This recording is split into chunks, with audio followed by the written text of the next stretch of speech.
How's it going, everybody? Johnny Styles here with the Wellness Observer Live. It is January 12th, 2023.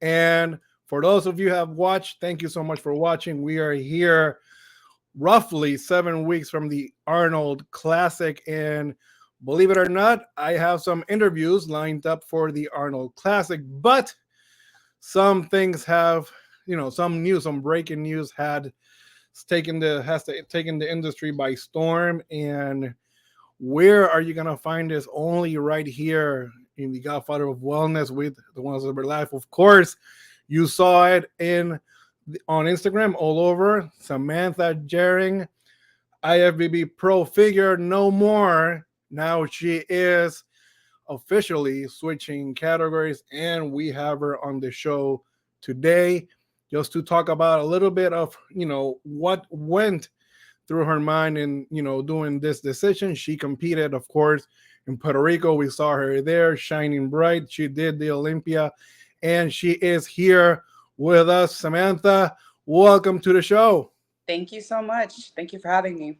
Of course, now that we got out of the way the whole intro, I have a couple of questions that I want to do for you. Some good, some hardcore, a little bit of here, a little bit of everything. But first off, you told the world that you're switching categories. I've told the world about figure girls wanting to cross over, but not all of them can do it, and not all of them can reach the transformation. I believe you can, but more importantly, why is this happening? Now you have an open forum to really explain what happened when you stepped down on the Olympia stage. Right. So I haven't really spoken a lot about, where this decision came from. And to be honest, this has been a decision that's been growing on me for this entire year. I think it started for me even before Puerto Rico, just from, first of all, I pose a lot of athletes, pro athletes, other Olympians, especially in the wellness category. So, working with them and seeing their physiques up close, and also having a lot of friends, obviously that are also wellness pros. I've been, very up and close watching also the shows of the wellness pros, and I've been amazed, at how their physiques are built and the way that they look, just the aesthetics of it. So more so, I really just fell in love with the physique and the structure and the balance of the category and what it represents. Um, to me, on top of that, I think being very realistic, with my goals and where I want to go, not necessarily only on stage, but just in life and what goals I have that, exceed beyond the stage. I realized that the price that I would probably have to pay to, you know, match with these girls and in the way that figure has progressed and because it's gotten bigger over the years, and the girls have definitely sized up, and with that comes, a higher price, so to speak. And at least for me, it would. And I just was not willing to pay that price to gain that kind of size that I would have to put on to be competitive in the pro league, in Olympia, at Olympia in the figure category. So it just wasn't worth it to me out of that standpoint either. On top of that, I don't know. I've just come to another phase, I think, in my life where, I just felt like I wanted to do something different. And at one point, I thought I wanted to be the big girl and have all these muscles. And that's the cool thing about bodybuilding. I think you can change your body however you want. You can sculpt and work on your physique to switch and look the way that you want it to. And sometimes your goals change along the way, and they did for me. I've definitely felt uncomfortable at times in the size that I already was, and on top of that, I would have to get even bigger, and I just wasn't comfortable with that, especially in the upper body. Lower body, I have obviously no issues since I'm switching to wellness, but upper body, I wasn't really loving the aesthetics of that physique anymore as like in the way that I used to. So those were some contributing factors to, why I decided to go this route.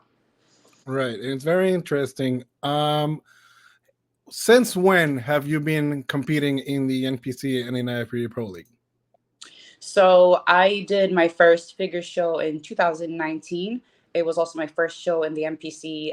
For those who don't know, I'm Swedish. So I come from Sweden, which is, in Scandinavia, all the way in Europe, that I was born and raised. And I did my first figure show in 2019, and that was the same year that NPC actually really started to bloom, I guess, in Europe. Before that, it was all the IFBB Elite Pro League, and I was competing in bikini for a lot of years in that league, doing nationals and all that stuff. And then I had the opportunity to switch to MPC and start to really work towards my goal of getting to Olympia stage, and that is the way to go, is to compete in the MPC to reach the ultimate goal, right? So I competed my first figure show. It was in Alicante, Spain, in 2019, and I almost went pro on my first try. The judge came back. I actually won my class, and then I lost in the overall to a really cool older Turkish lady that was like super dense, super big. So she won fair and square that year for sure. But the judge told me, it's not a matter of, if, it's a matter of when. Come back next year. Came back next year, 2020, same show, and I won my pro card on that Friday. And then, they asked me, do you want to jump to the pro show? It's on Sunday, which was 2 days later. And I decided, to give it a try. I wasn't really expecting anything. I had, massive respect for the pro league, and there were a lot of big names on that list that I recognized. So I wasn't expecting to place. I was expecting, to go in there, see how I would do. And with that, I actually ended up qualifying for Olympia on my first try. And, on top of that, I was also self-coached at the moment. So I did everything.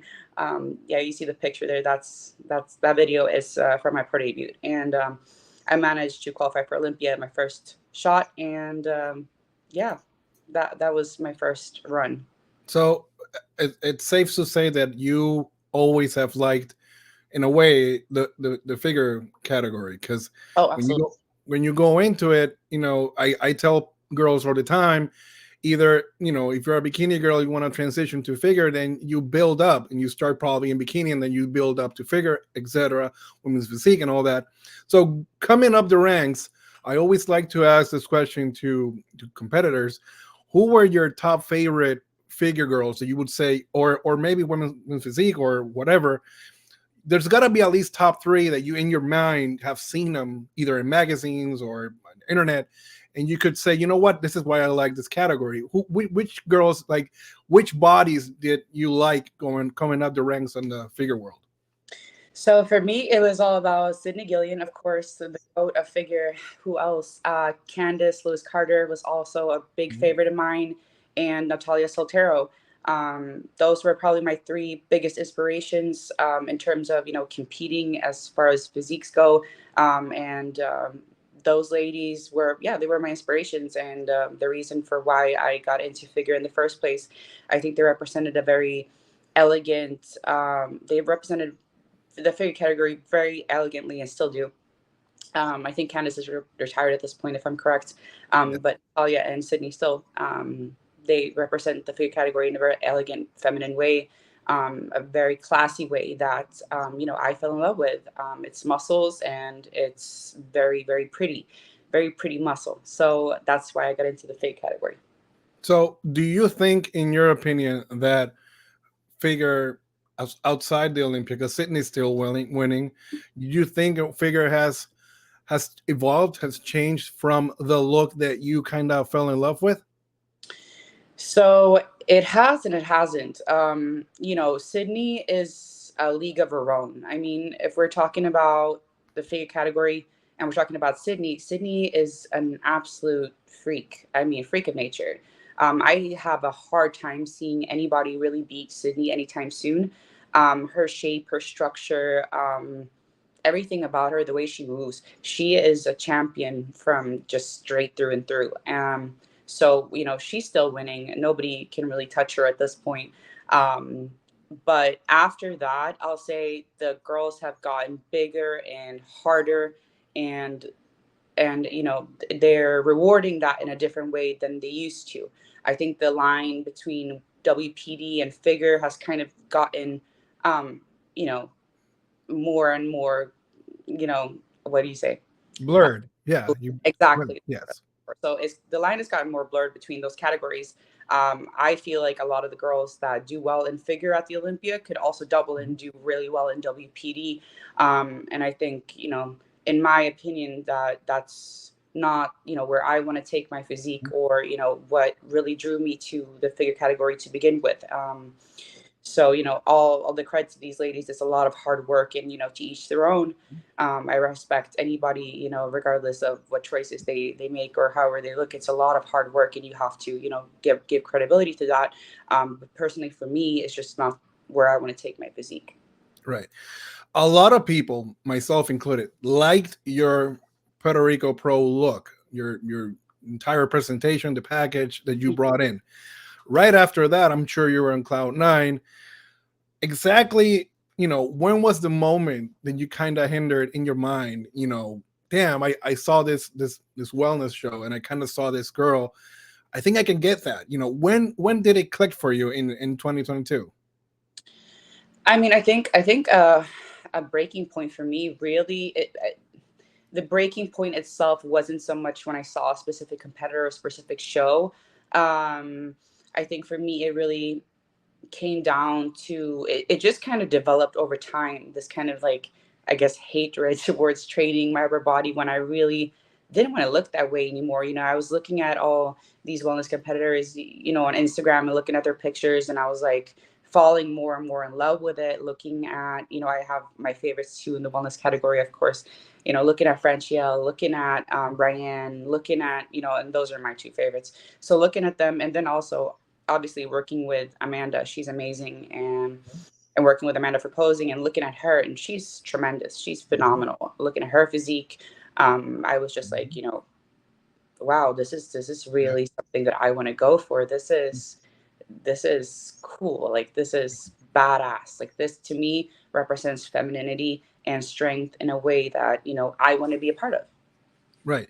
So, and I think people don't understand, but you have what we call a very commercial look. You have something that companies like to achieve, a company like Nike or Adidas. Like, these are companies, like supplement companies, of course, but these are companies that like your look, and you have a very different, but in a way cool look. It kind of reminds me again when Dana Lane Bailey was coming up, because she had a little bit of both. She had a little bit of muscle, but at the same time was like pretty muscle, and then you have a pretty face and the whole 9 yards. Mm-hmm. What is your take on this year's Olympia lineup? What did you think about this year's Olympia? This year's Olympia, I was obviously there watching, and I really wanted to go watch wellness, obviously. And I was amazed. There was definitely some competitors that stand out more to me than others. I definitely agree with you. I know you put out some videos on, possibly maybe switching, um, a couple competitors and placings. I honestly would have loved to see Ryan place higher. She is Right. probably my favorite. As of right now, she's amazing.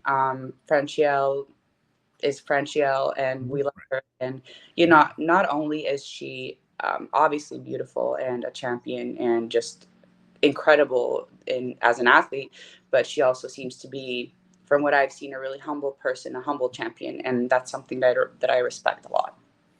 Right. So now that you have done, the difficult part, it's, you know, assuring yourself that you're going to change. Of course, the training has to change. Of course, everything has to change. Yeah. What is your mindset now? What is your, plan of action with your team moving forward to change your body one more time into a whole different Sam?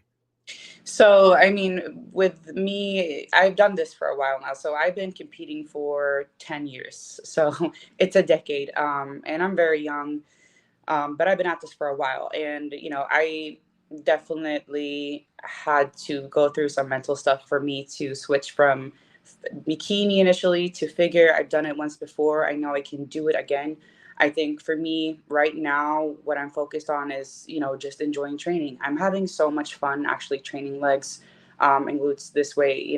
I'm training for wellness. I really wasn't enjoying my training this last prep at all. Actually, I was pretty miserable, working towards a physique that you ultimately don't really want, and trying to build muscle or get bigger. is honestly pretty sad. It did not feel good at all. It wasn't something that I wanted to do. I went into the gym pretty much every day knowing that like this is not what I want to do. This is not me, anymore. And I felt that really to my core. So right now I'm focused on, actually getting back to, really loving training. And that's what I've been doing ever since Olympia. I have, the training is super challenging. I think there's a lot of misconceptions about wellness from people who are obviously not very educated on the category. They think that it's a bunch of fluff because that's a lot of what we see, but they don't understand that it's also marketing to a certain extent. And wellness is a division that's very marketable. It's muscle, but it's also very feminine, and it appeals to a lot of people, right? So I was talking about this on my stories yesterday that I have mad respect for these ladies, because if you knew how they really train and what really goes into it, it's probably the most difficult thing that you could probably do. Training legs, all lower body, day after day after day, and training it hard. It's absolutely insane. And the way that you have to really pay attention to your recovery and all those aspects, it just goes beyond what I've experienced before. Just because we are training lower body continuously. For me right now, I'm obviously not training upper body anything because I have to downsize. So I'm focused on right now is just getting the right balance. And it's I think I've been a little bit frustrated with how slow it is to actually get rid of muscle. It's probably harder to get rid of muscle than to gain muscle, for me at least. So it's been a little bit slower than I would have wanted it to, but I'm also a very patient person. I put in the time, I put in the work, and I know that this isn't something that I'm gonna do overnight or earn myself to be somebody that can be competitive and have that kind of physique in overnight. And I'm not the one to shy away from putting in the work. And for me, it's not so much about getting up on stage just to say that I'm a wellness pro. When I actually decide to do my debut in the wellness pro category, I want to bring something special, and I want to bring something that the fans can enjoy, that I'm proud of, and that ultimately can be competitive in that division. Right. So correct me if I'm wrong, because I do remember you coming up the ranks, and I'm talking about, oh, so I want to say 2 years ago. Mhm. Is it true, or I'm usually very good at looking at these things. Is it true that, for my opinion, I think that your legs and your glutes actually have downsized for you to do? Oh no, I fell. Um, I think your legs and your glutes have downsized, which sucks, because again, we didn't want that, and it sucks that for a certain look you have to you know battle with your genetics in a way, because again, you're not Latina or whatever, but that doesn't mean you don't have that muscle. You have, in my opinion, you have downsized your glutes and your quads. Is that something that you saw, like, moving forward, you were looking at your body and changing this way? Yeah. So, and this draws back to actually some feedback that I got. Because when I did my debut, in my figure pro debut, my glutes and my quads were bigger than they were this season. Yeah, that's some old footage from me competing.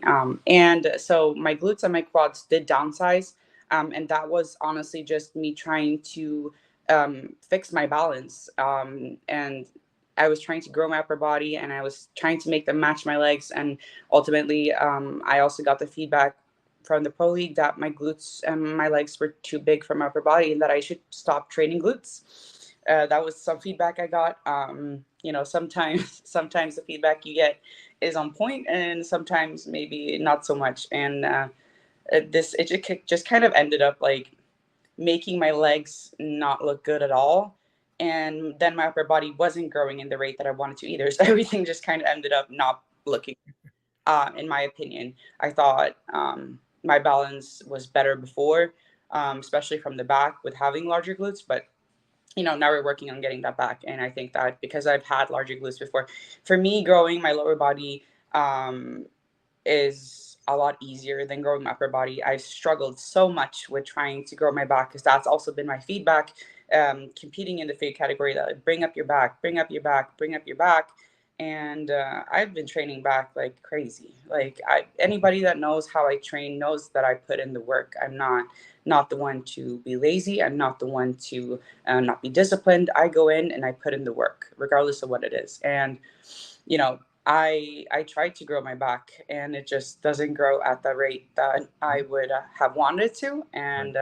And for me, I think it's yeah, it was really hard, and it Right. just didn't want to pan out that way. And I think that the one thing that actually kept growing up until the point where I started taking the feedback to downsize my lower body, it actually was my quads and my glutes that were growing the most. And I wasn't really even training glutes to begin with. I was doing like maybe one or two glute exercises a week, and that was about it. And they still would grow way more than my back that I would train like 2 or 3 times a week. So it just like didn't make any sense, right?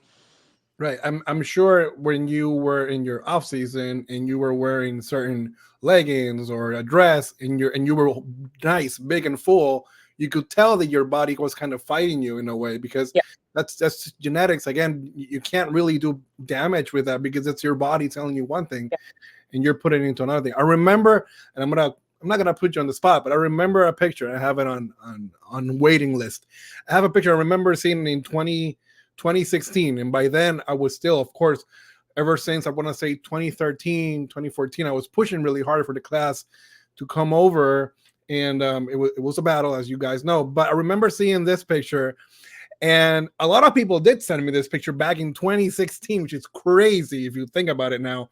And if you look like this now, you could totally go on stage with this, because I remember like, oh, this girl, you haven't seen her, but this girl has insane glutes and hams from the side, which again, now I think it's gonna be your hardest, thing to work on because it's your side poses and whatever. But when you're talking about training, what is your mindset going in like for a week of training now? How is that gonna look?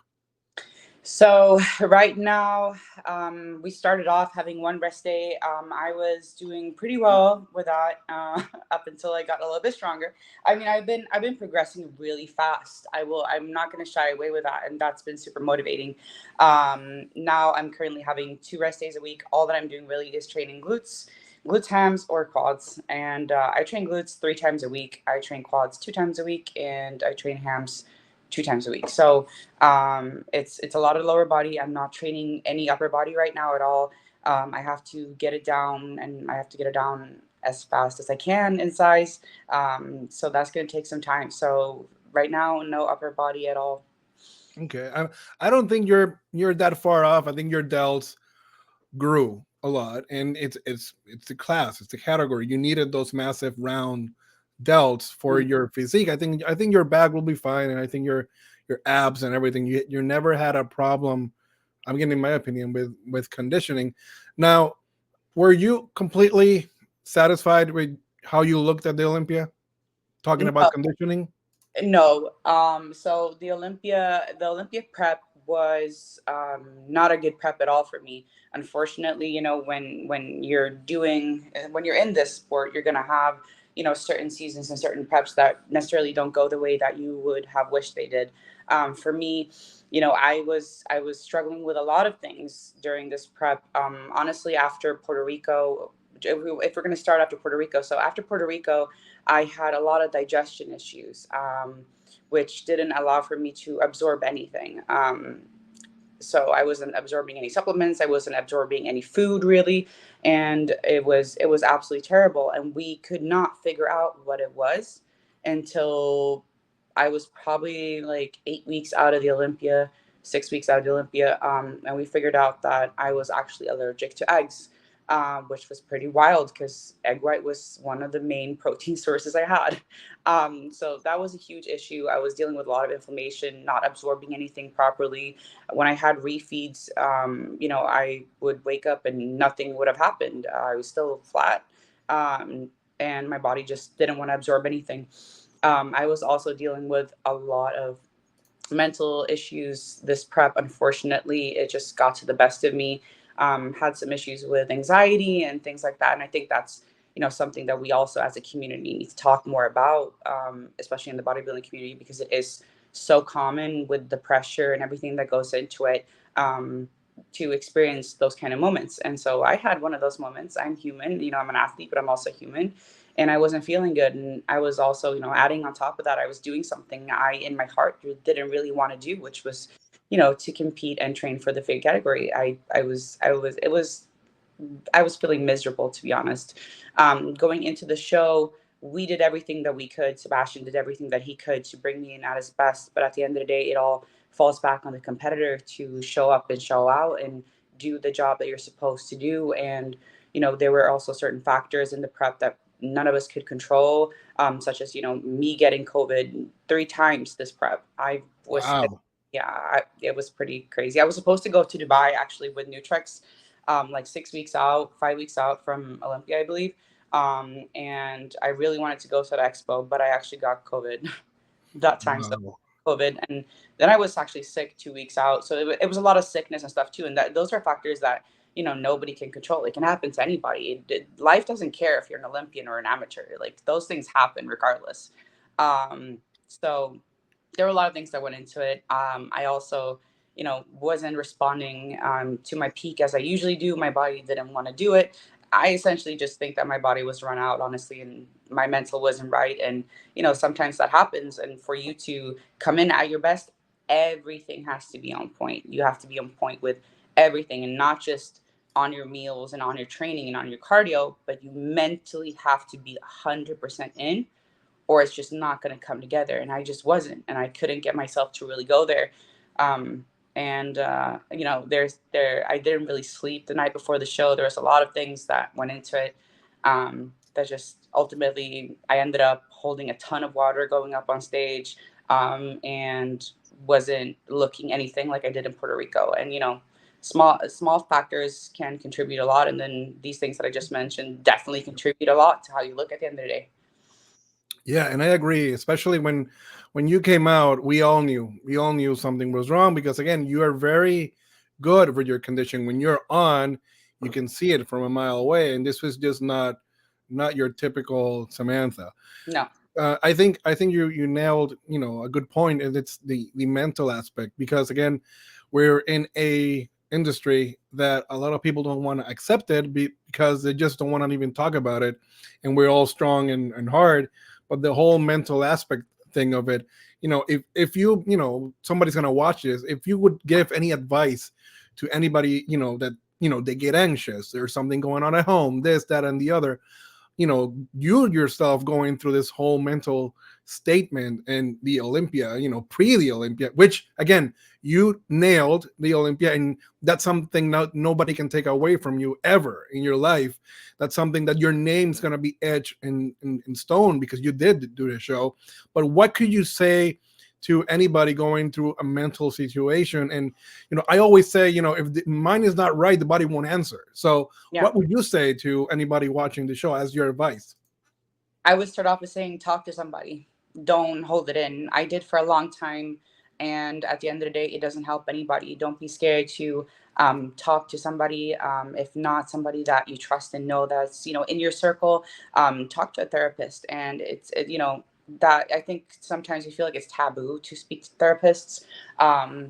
But there's help online, there's apps now, you can just log in just like this, talk to somebody over a FaceTime, and it actually does a lot more than you think that it would do. So talk to somebody, and then just hang in there. Things do get better even though they feel like they're not, and they do change. So that those would be my main 2 pointers, but just don't keep it to yourself. Okay. So now 2023 is happening. You are building this new physique. What's your plan on the horizon? You guys have talked about any shows, anything that you have in mind?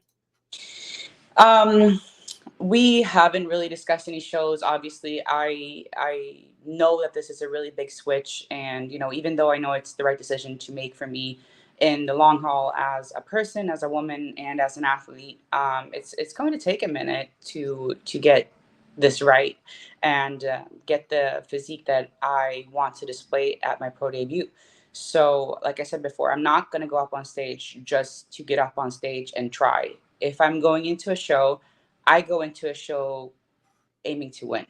I'm not getting up on stage to participate. I never do.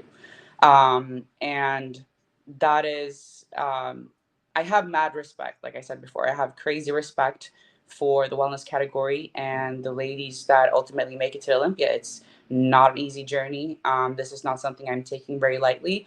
I am going to give it the time that it needs to, and give my body the time that it needs to develop and be competitive and be worthy of being on the Olympia stage. I see no other purpose really in making my debut until it is at that point.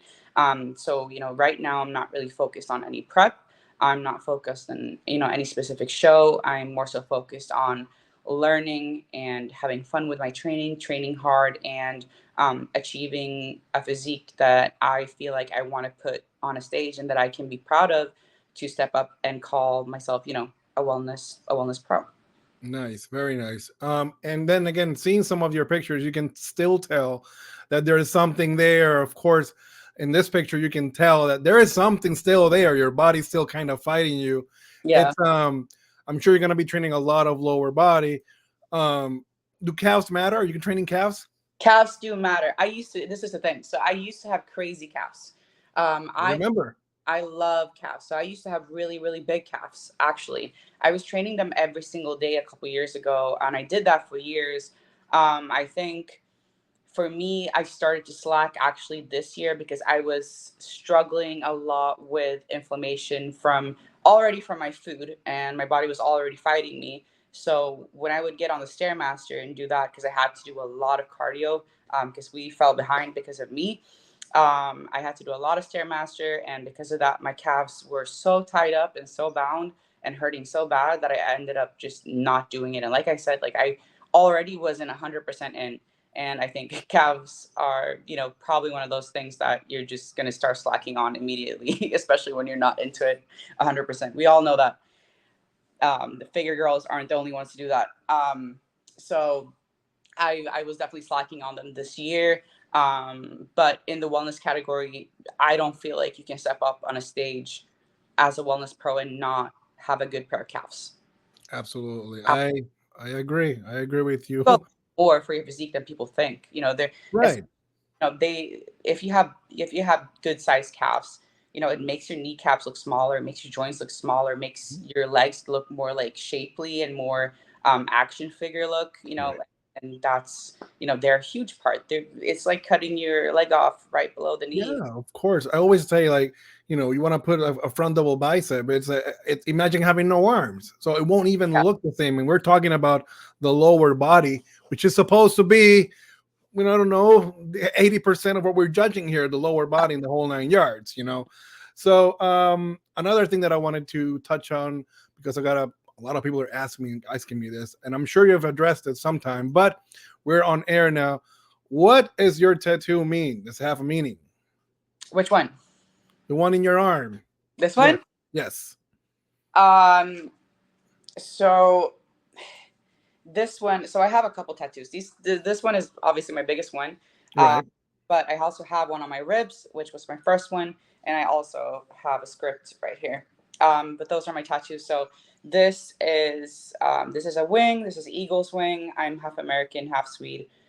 So this represents obviously my American side, and to me also freedom is the main point of this. So this is freedom. Nice. And then my rose. This is like an eternal rose for me. So this represents basically my family. So eternity, so forever, like love. I love them forever. It's eternal rose. It just has like a special meaning to me.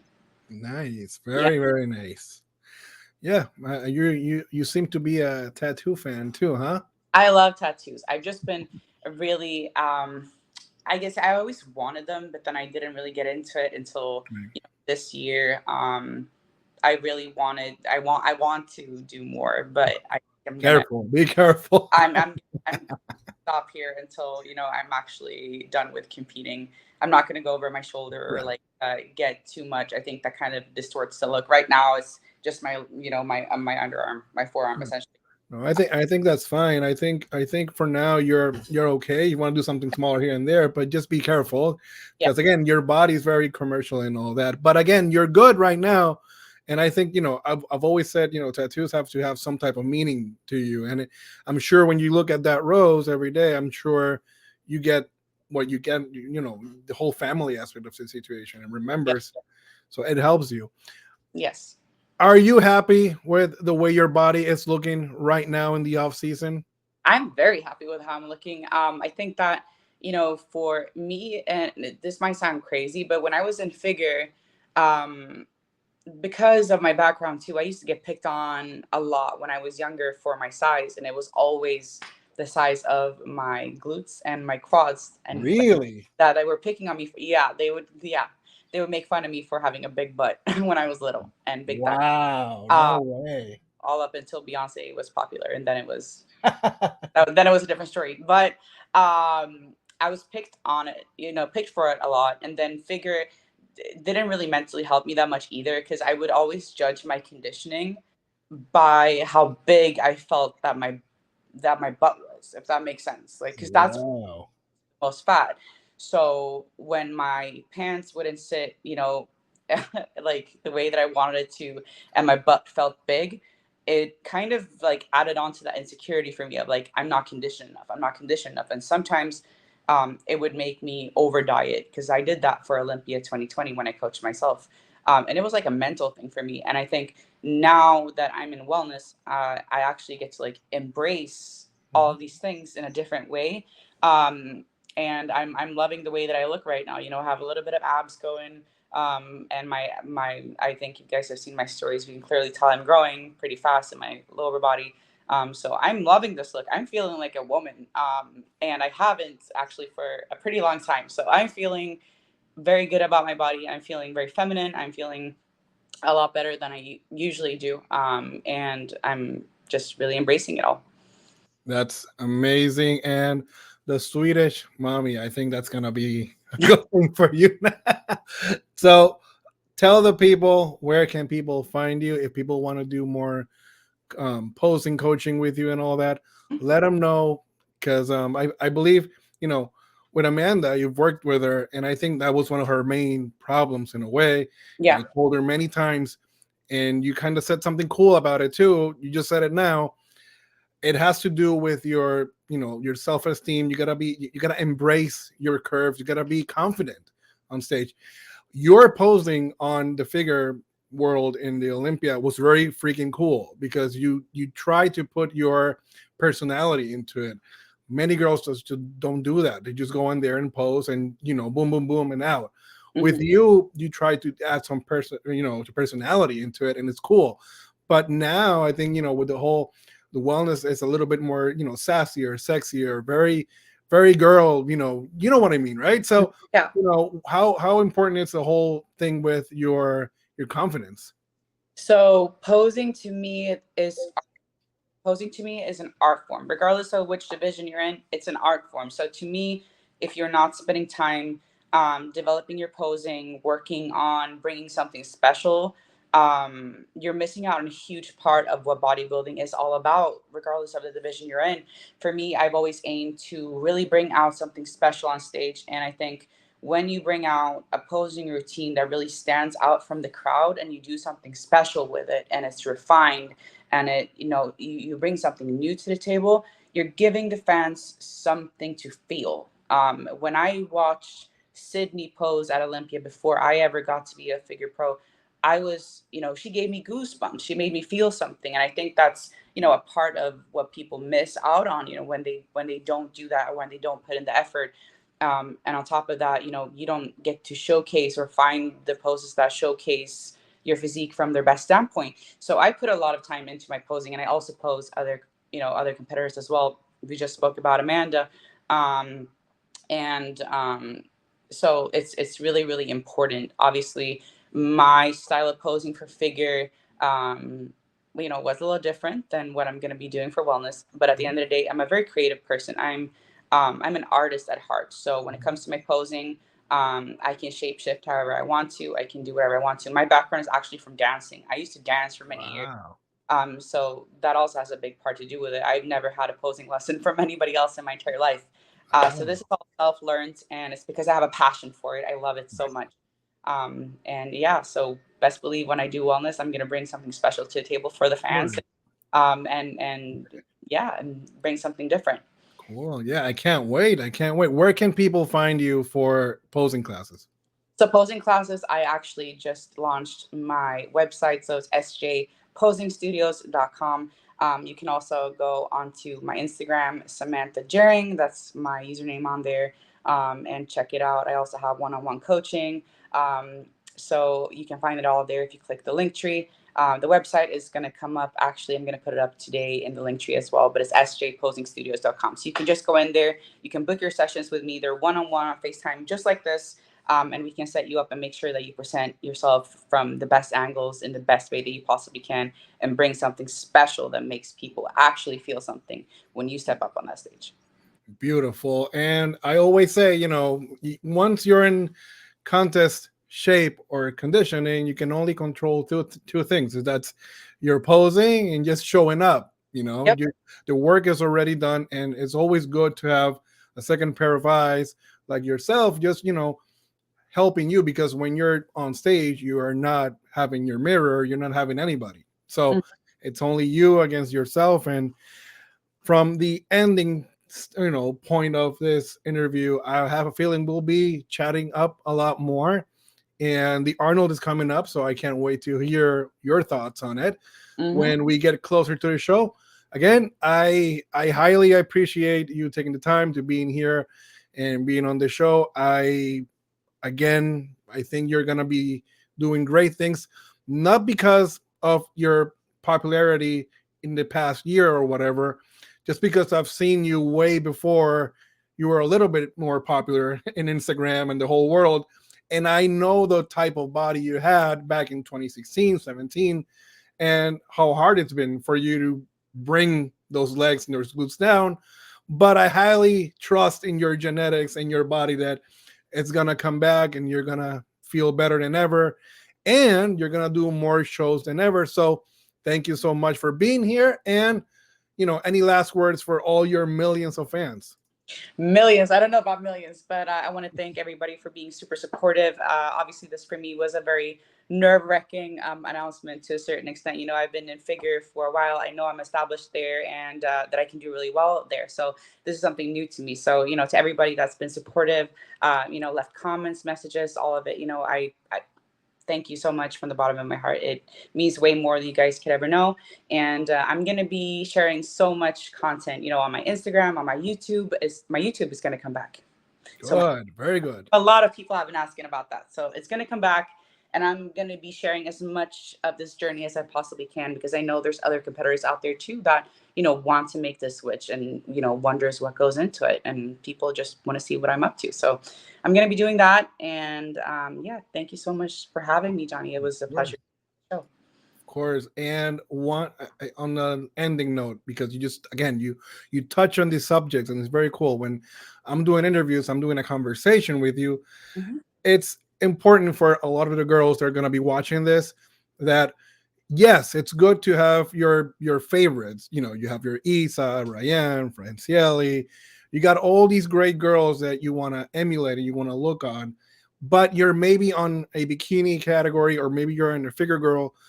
Watch Samantha's transformation, watch her journey, because this is somebody that's taking time and effort and discipline to achieve a certain goal. I'm sure now Samantha's going to have so much motivation to go to the gym and just actually grow and see some benefits from it.